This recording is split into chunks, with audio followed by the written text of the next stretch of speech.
Tirana zyrtare i ka dërguar një mesazh të qartë Shkupit, ndërsa përmes kreut të diplomacisë shprehu mbështetje për protestën e studentëve që kërkojnë provimin në gjuhën shqipe në Maqedoninë e Veriut. Ministri i Jashtëm Ferit Hoxha përmes një reagimi kërkon zbatimin e ligjit për gjuhën shqipe, për këtë kërkon angazhim për garantimin e kësaj të drejte për studentët shqiptar.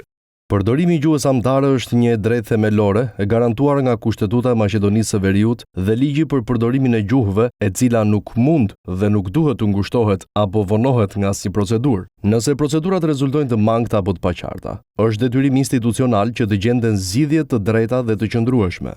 Duke bërë të qartë qëndrimin për të drejtat kushtetuese të shqiptarëve në Maqedoninë e Veriut dhe ndërsa thekson se Shqipëria ka ndjekur me vëmendje shqetësimin në fjalë, shefi i diplomacisë shqiptare i kërkon autoriteteve dhe faktorëve të tjerë në vendin fqinj të mos e politizojnë çështjen e gjuhës. Kjo është një çështje që kërkon trajtim të matur dhe të përgjegjshëm larg çdo përpjekjeje për politizim. Ajo duhet adresuar me seriozitet institucional dhe në frymën e respektit të drejtave themelore.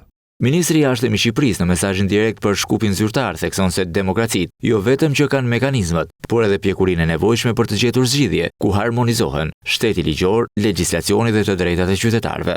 Studentët meritojnë përgëzim për angazhimin qytetar dhe mënyrën demokratike me të cilën kanë artikuluar kërkesat e tyre. Kjo kërkon një përgjigje me të njëjtin standard përgjegjshmërie përmes dialogut konstruktiv dhe zgjidhjeve që respektojnë plotësisht të drejtat e garantuara. Me marrëveshjen e Ohrit si dhe me ligjin për përdorimin e gjuhëve, shqipja në Maqedoninë e Veriut është gjuhë zyrtare, por kjo e drejtë kushtetuese nuk po gjen zbatim plotësisht.